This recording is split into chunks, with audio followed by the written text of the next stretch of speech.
अस्सलाम वालेकुम viewers, everyday law के साथ अदनान आदिल हुसैन आपकी खिदमत में हाजिर। बैंकिंग प्लेलिस्ट की पहली वीडियो आपकी खिदमत में हाजिर है। सबसे पहले हम ये देखेंगे कि ये बैंक्स जिसमें डील करते हैं, मनी या करेंसी, ये दोनों अल्फाज क्या हैं। एटीएम जब आप यूज़ करने जाते हैं तो जो आपके हाथ में नोट्स आ जाते हैं वो करेंसी है, जो आउटस्टैंडिंग बैलेंस उसकी स्क्रीन पे नजर आ रहा है वो मनी है। अब ये एक्चुअली है क्या? हर दफा जब भी बैंक कर्जा देता है मनी क्रिएट होती है। मनी की क्रिएशन बैंक्स करते हैं, कमर्शियल बैंक्स करते हैं, सेंट्रल बैंक भी करते हैं अगर जब वो ओपन मार्केट के अंदर खेलते हैं, बट नॉट खेलते हैं जब इन्वेस्ट करते हैं। बट 99% टाइम्स ये कमर्शियल बैंक्स ही कर रहे होते हैं। जब ये कर्जा देते हैं मनी क्रिएट हो जाता है। ये कर्जा किसी जगह पे डिपॉजिट होता है, जाहिर है वो सारे पैसे घर तो नहीं लेके जाते, वो डिपॉजिट अनदर मनी है। सो ये एज पर कैलकुलेशन ये 1 रुपया 9 रुपए या 10 रुपए क्रिएट करता है। So money is created through banks. Currency generally money का कोई 7 to 10% छापा जाता है। कुछ थ्योरीज के मुताबिक ये जीडीपी का भी 7 to 10% होता है, कुछ के मुताबिक ये मनी का 7 to 10% या 5% होता है। इसकी कोई एज सच प्रिस्क्राइब रेशियो नहीं है। मनी जो है ये इंटेंजिबल है, this can not be seen, this can not be touched, it's just numbers. Currency, on the other hand, is either a legal tender or a promissory note or coins, जो कि इस शक्ल में होते हैं। ये एक्चुअली ये हुआ कैसे? 1944 का ब्रेटन वुड एग्रीमेंट आपने सुना होगा। ब्रेटन वुड एग्रीमेंट के तहत 44 कंट्रीज ने मिलके एक IMF बनाया था, international monetary, the famous IMF। लेकिन ये उस वक्त इंटरनेशनल करेंसी एक्सचेंज का सिस्टम बना था जो कि पेग किया गया था, फिक्स्ड था। 1971 के अंदर अमेरिकन प्रेसिडेंट निक्सन ने, इसे निक्सेंजर शॉक भी कहा जाता है, इसको डीपेग कर दिया था, हटा दिया था गोल्ड के साथ, इसको जो इक्वेट करते थे। सो फिएट करेंसी का रिवाज आया। Fiat currency, fiat is a Latin word जिसका मतलब है लेट इट बी डन। सो ये हुकूमतों की अपनी मर्जी होती है कि उन्होंने कितनी मनी सप्लाई बढ़ानी है। आपने देखा होगा इंटरेस्ट रेट बढ़ा देते हैं ताकि लोग कर्जा कम दें, बैंक्स कर्जा कम दें, लोग कर्जा कम लें। बैंक कर्जा कम होगा तो मनी सर्कुलेशन, मनी सप्लाई कम होगी। Why? Because money is created through this credit of the banks. ये चाइनीज ने 11th सेंचुरी में फिएट करेंसीज का कॉन्सेप्ट शुरू किया था। फिएट करेंसी का मतलब ये है कि जिसकी बैकिंग पे गोल्ड या सिल्वर ना हो, तो गवर्नमेंट की सिर्फ अथॉरिटी हो, गवर्नमेंट का कहना हो। सो करेंसी की सर्कुलेशन जरा डेवलपिंग कंट्रीज या अंडर डेवलप्ड में ज़्यादा है, because people believe in seeing currency notes. Banks जो कि 18th सेंचुरी के अंदर, 19th के अंदर भी बैंक्स कहलाते थे, अब फाइनेंशियल इंस्टीट्यूशंस हो गए और उसकी मुख्तलिफ टाइप्स हो गई हैं। हम पाकिस्तान के लॉ को देखते हैं तो financial institution recovery of finance ordinance 2001, ये रिकवरी ऑर्डिनेंस कहलाता है, लेकिन इसमें फाइनेंशियल इंस्टीट्यूशंस की जो कि मुख्तलिफ जगहों पे डेफिनेशंस बयान की गई है FIs की, बट इसके अंदर जो एक सबके ऊपर एप्लीकेबल टर्म है वो डेफिनेशन लगती है।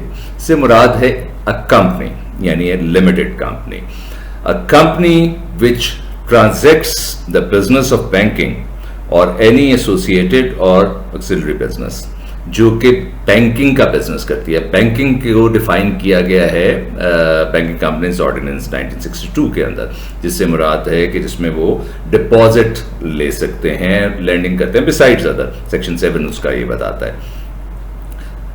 दोबारा फिरो यानी फाइनेंशियल इंस्टीट्यूशन रिकवरी ऑर्डिनेंस 2001, इसे फिरो कहा जाता है, FIRO 2001, ये कहता है कि कंपनी जो कि बैंकिंग का बिजनेस करती हो और विच इंक्लूड्स, और इसका मतलब and it includes government saving bank, जैसे कौमी बचत का इदारा है, जब वो भी पैसा आपको देता है तो या आप उसके पास पैसा रखवाते हैं तो मनी क्रिएट होती है, but excludes state bank of Pakistan. FI की डेफिनेशन के अंदर स्टेट बैंक ऑफ पाकिस्तान नहीं आता, because it is a central bank और सेंट्रल बैंक के पास अदरवाइज पावर है।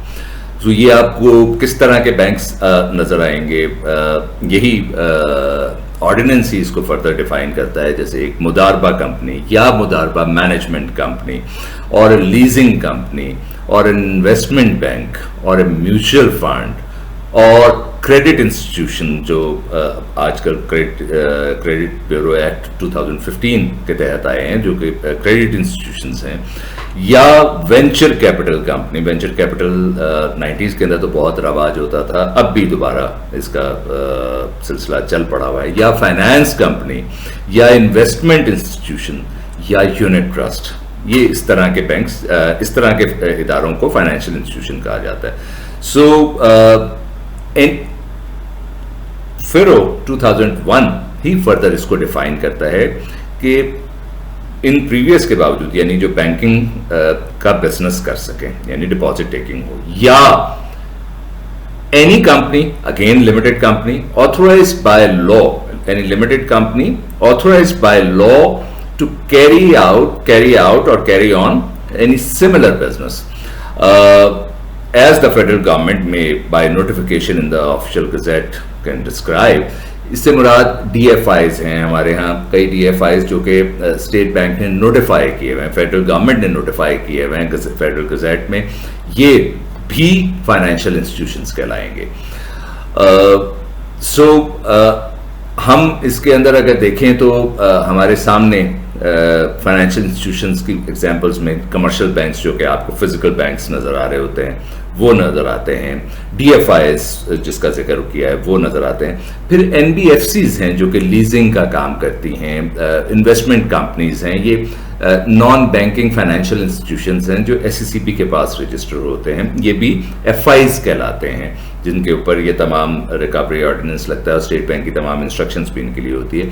अब नया कॉन्सेप्ट आया है डिजिटल बैंक्स का। इसके दो टाइप्स हैं, डिजिटल रिटेल बैंक, 2 साल तक आपको ये खोलना होता है और काम करना होता है, स्मॉल कंज्यूमर्स तक लैंडिंग करनी होती है, और यू गेट परफेक्शन, सो आपको डिजिटल फुल बैंक बनाने की इजाजत मिल जाती है। Digital retail bank and then digital full bank. Digital full bank का मतलब वो है जो कि कॉर्पोरेट और कमर्शियल को भी फाइनेंसिंग कर सकता है।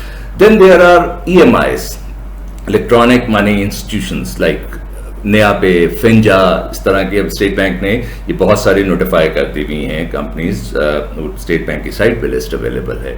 Then there are payment services, payment system operators, PSOs, या पेमेंट सर्विस प्रोवाइडर्स, PSDs, जैसे निफ्ट है जो कि क्लियरिंग करता है, वन लिंक है जो कि आपने ATM के ऊपर देखा होगा लिखा हुआ, ये भी FIs के अंदर आते हैं। या white label ATM, white label ATM वो होते हैं जो कि नॉन बैंकिंग एंटिटीज होती हैं, लेकिन वो मनी की डिपॉजिट और विड्रॉल में मदद करती हैं, बट इनके पास जिस वक्त मनी ये इलेक्ट्रॉनिकली आता है, फिजिकली या तो आप ATM के अंदर जाके जमा करा लें, मनी क्रिएशन के अंदर ये भी आ जाते हैं। सो बैंकिंग जिसे हम कहते हैं पाकिस्तान के अंदर, ये एक वास्ट फील्ड है, ऑनलाइन फिजिकल दोनों, बट मनी क्रिएशन जिससे वो डील करते हैं वो इन्हीं के थ्रू आती है।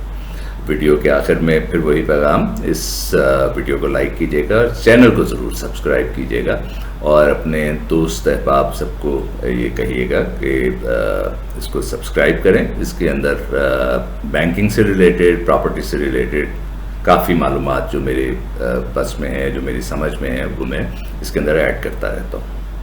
Thank you.